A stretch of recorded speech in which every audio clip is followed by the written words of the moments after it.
našich školách vyučujeme jazyk anglický již od mateřských škol, tedy děti ve věku od 2 po případě 3 let, pokud se rodiče rozhodnou pro tento typ vzdělávání. Dále naše děti navazují na základní školu, kde vyučujeme angličtinu v předmětech jazyk anglický a konverzace. Máme také rodilé mluvčí, kteří se angažují v této výuce. Děti, které budou dále pokračovat na středních školách, mají před sebou určitý profesní i osobní život. Z tohoto důvodu jsme využili možnosti, kterou nám dává Ministerstvo školství, a tou je metoda CLIL, kterou můžeme vyučovat podle našich školních vzdělávacích programů. Děti se tedy setkávají v různých hodinách, ať už je to matematika, prvouka, přírodopis, zeměpis, s rodilými mluvčími, kteří s nimi probírají tady tyto odborné oblasti v jazyce anglickém. Naše video je ukázkou toho, jak se snaží pedagogové využívat metody CLIL při výuce v mateřské a základní škole. V ukázkách bylo zvoleno téma čas. Sekunda, hodina, den, roční období, rok a podobně. Vzdělávání v systému našich škol začíná už v mateřských školách. Tady se děti seznamují se základními tématy, které se pak na 1. a 2. stupni základní školy prohlubují a rozvíjejí. Ukázka se věnuje prvotnímu seznámení dětí s hodinami. V této školce je kromě českých pedagogů navíc celodenně přítomna anglicky mluvící lektorka. So, what do you think is this? Clock. It's a clock. And what can you see on the clock? Numbers. Numbers. So what are the numbers on the clock? Can you say it?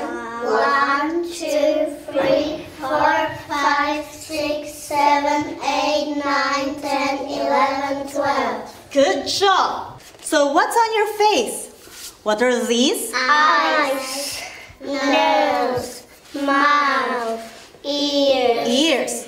And the clock also got numbers on its face. I'll put it here first. And let's put the, what's this? Short hand. And what's the color of the short hand? It's green. And what's this? It's our Big. long hand. And what's the color of our long hand? Orange. Orange. So let's put it at the center of our clock. So how about the next number? What's the next number? 2. 2. So who can help me find number 2? Now, good morning, everybody. Good morning, teacher Cherry. Dobré ráno, paní učitelko Natálko. Dobré ráno, děti.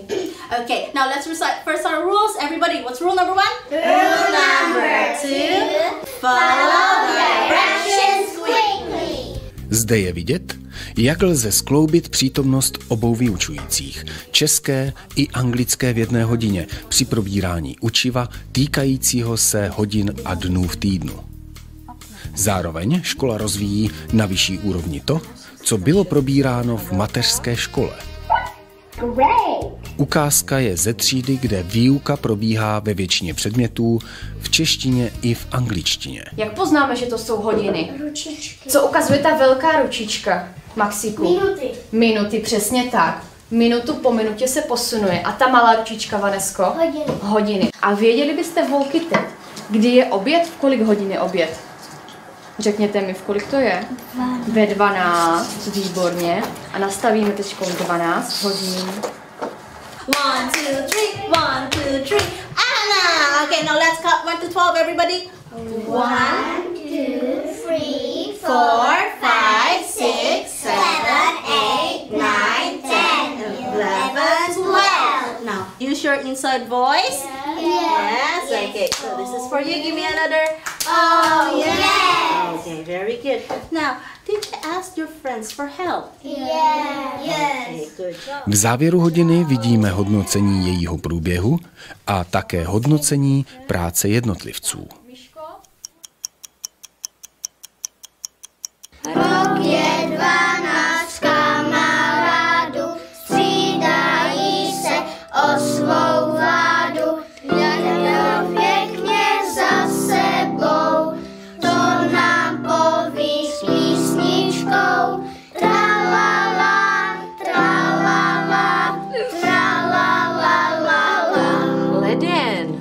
January in English? Can you say that again?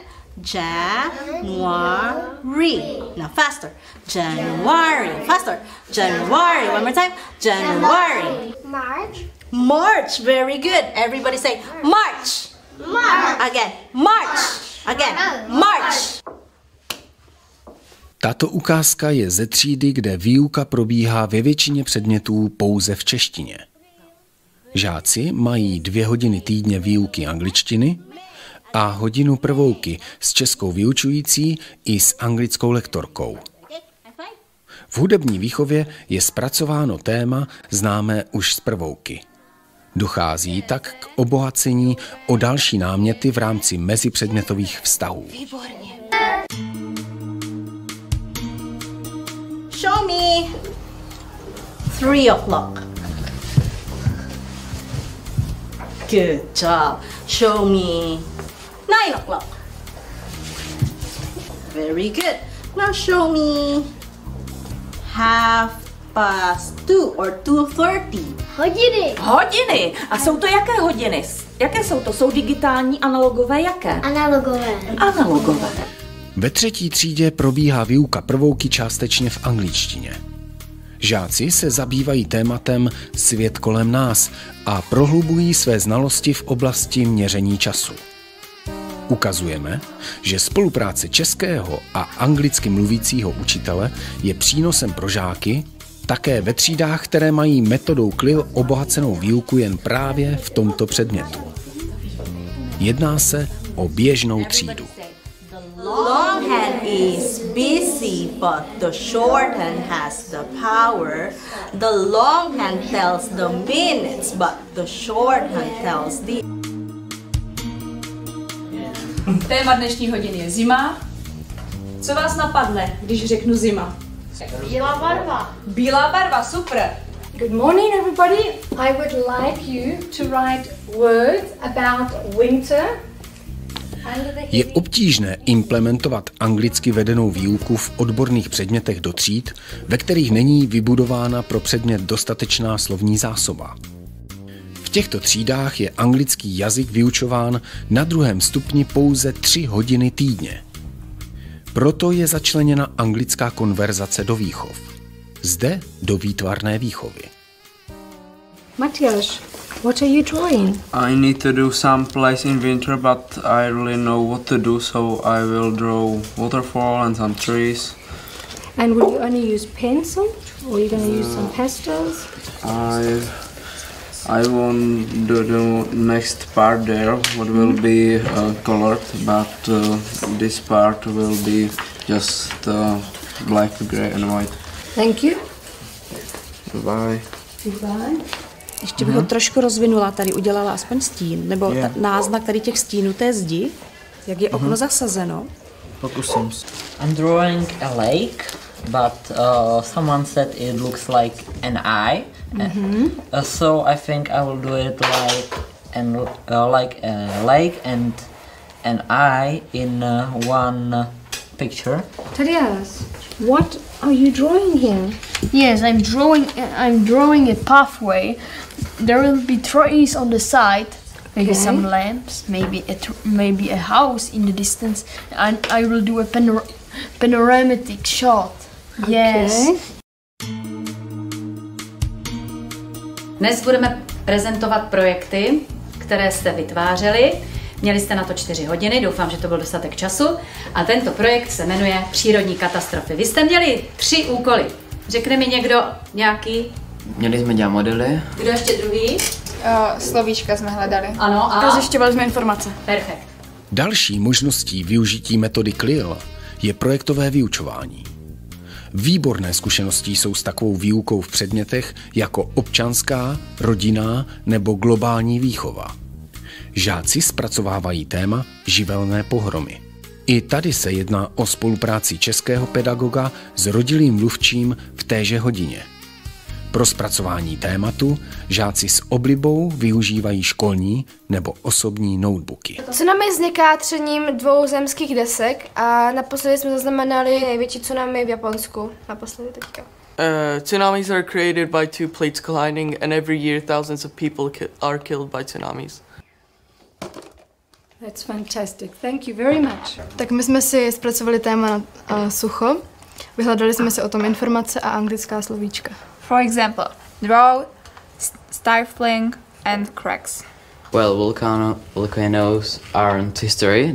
We have still some live volcanoes, and now you can take a look of some explode. Já si myslím, že u nás není možná katastrofa tsunami, protože nemáme moře a myslím si, že je to i dobře. Že... Naši žáci tedy po absolvování povinné školní docházky budou mít nejen odborné znalosti v těchto předmětech, ale budou také umět komunikovat v této oblasti v jazyce anglickém.